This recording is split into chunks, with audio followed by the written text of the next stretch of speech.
You know that feeling when you're listening to music and suddenly the speakers just vanish? It's like the musicians are right there, in your room. Yeah, just the performance, the emotion. Exactly. And that's kind of the magic we're getting into today. We're exploring Maurer Loudspeakers and Phonographe, who bring them into Canada. Right, these amazing handcrafted speakers from this little workshop in Aubonne, Switzerland. And his whole thing, it isn't about chasing the latest tech trends, is it? Not at all. The focus is purely on reproducing music exactly as it was recorded, getting that emotional core. So that's what we'll be exploring for, say, the next 10 minutes. Sounds good. The philosophy, the craft. And they look incredible too, right? You should mention that. These aren't just boxes. They're beautiful pieces. Amazing finishes designed to fit into your life. Definitely. We'll touch on the aesthetics, but also the technical side, how they handle dynamics, this idea of decay time, and the crucial amplifier connection. Okay, let's dive in. Where does this story even begin? Well, you have to picture it. 1971, Maurer, just 20 years old, in Aubonne, Switzerland. He starts building loudspeakers. Wow, young. Yeah, and it wasn't about like market share or anything. It was a personal mission. Reproduce music perfectly. No gimmicks, no outsourcing. And that's still the way all these years later. Incredibly, yes. Every single speaker is still assembled by hand in Switzerland. That's pretty rare today. It really is. Yeah. Think about it, the drivers, the crossovers, even how they dampen the cabinet internals. It's all crafted or custom built right there. Under one roof, that speaks volumes, doesn't it? A real commitment to quality. Absolutely. It's something you feel, I think, beyond just mass-produced stuff.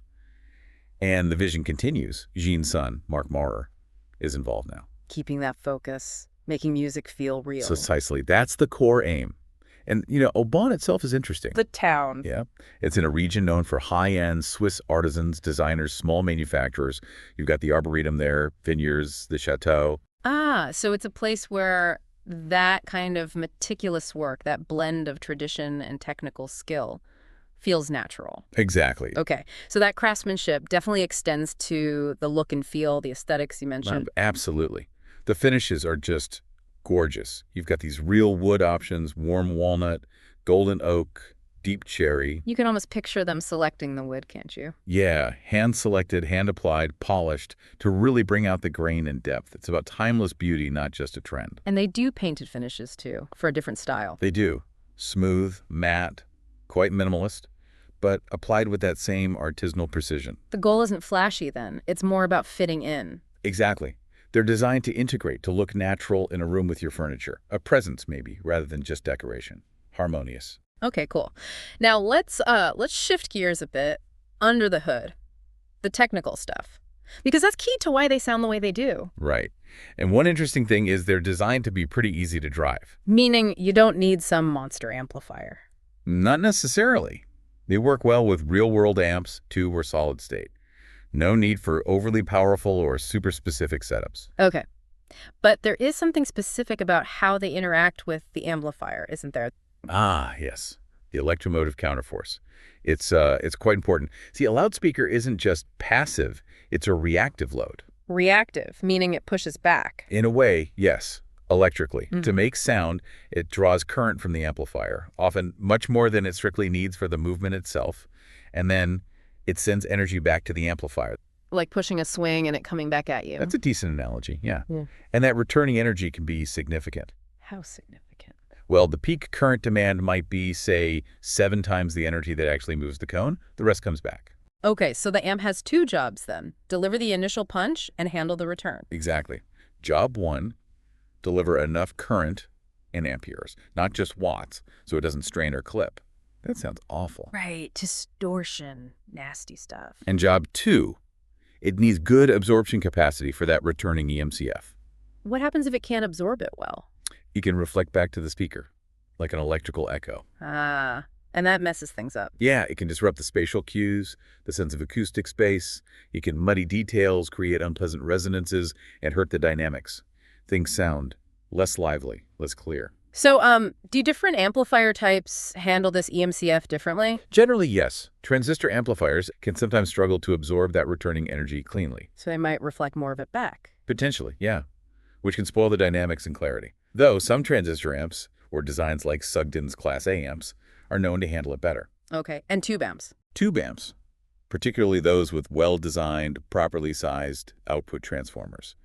Interesting. And the speaker design itself helps this. Yes, Gene Maurer uses filters and cables with low series resistance, which makes it easier for that energy to travel back to the amplifier to be dealt with. It's a whole system interaction then. Amp and speaker working together cleanly. Precisely. It's crucial for that clear, dynamic sound without unwanted artifacts. Okay, that makes sense. Now, there was another technical concept you mentioned, decay time broadening. Let's unpack that one. Right, decay time broadening. It sounds complex, but the idea is simple. How long does a sound linger after the note should have stopped? Like an unwanted echo or overhang? Exactly. Ideally, silence should be respected. Notes end cleanly. But sometimes residual vibrations cause the sound to hang around longer than it should. And that blurs the music. It can, yeah. Especially dynamic shifts, quiet passages. Yeah. It reduces clarity.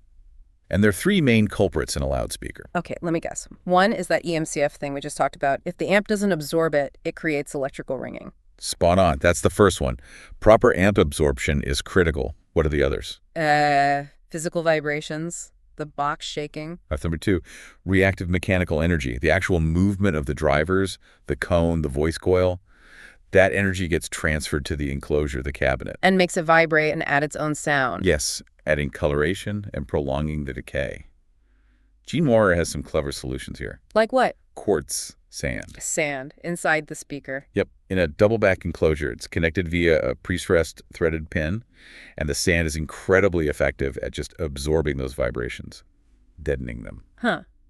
Clever. Yeah. Any other tricks? Well, the driver basket, the frame holding the moving parts, is dynamically decoupled from the front baffle. Again, to stop vibrations transmitting. So really focusing on stopping any unwanted movement or resonance? That's the goal. Make the enclosure as inert as possible. Okay, so EMCF, mechanical energy. What's the third cause of this decay time broadening? The acoustic backways. The sound coming off the back of the speaker cone inside the box. Correct. Some of that energy is used constructively in bass reflex designs for low frequencies, but the rest can bounce around inside the cabinet. And interfere with the sound coming out the front, smearing it. Exactly. So Gene Maurer uses mineral wool inside to absorb much of that unwanted internal energy.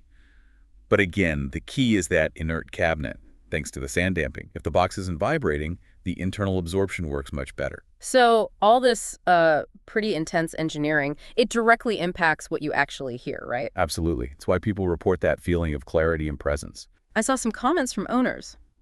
Things like feeling the musicians are in the room, hearing details they never heard before. That transparent, clear, limpid sound people describe. Yeah, phrases like totally in 3D, deep, crystalline. It sounds like this technical stuff really pays off in the listening. It does. And that brings us to the emotional impact, doesn't it? Because that's the ultimate point. Right. It's not just about technical specs, it's how it makes you feel. And the feedback consistently mentions this sense of intimacy, honesty. Like there's nothing added, nothing artificial. Allowing you to just connect with the music, rediscover things. Exactly. People talk about pure emotion, a musical thunderbolt, feeling like it's live music in their home. And it's interesting, I read that they don't always impress immediately. Like they're not flashy. That's often mentioned. They win you over long term. Yeah. It's a deeper connection, a naturalness that grows on you, rather than a sort of short-term wow factor that fades. That makes sense. It aligns with the whole philosophy. It really does. The core belief seems to be that hi-fi, at its best, is about that emotional journey with the music, not just collecting gear. So, wrapping this up, Jean Maurer speakers via Phonographe in Canada seem to be this blend of meticulous Swiss handcraftsmanship. Beautiful, timeless design that integrates into your space. And really thoughtful engineering focused on that crucial amp interaction and keeping everything incredibly clean and resonance-free. All aimed at delivering an authentic, deeply emotional connection to the music. Prioritizing the music, the feeling, over chasing fleeting trends. Exactly. So here's a final thought for you listening. If you sometimes feel modern audio with all its tech is maybe missing something, a bit of soul maybe, could that something be the kind of feeling, that direct connection to the music's heart that Gene Maurer seems so dedicated to bringing back? Something to think about. Definitely. Well, thanks for exploring this with us today. Until next time, keep listening closely and stay close to the music.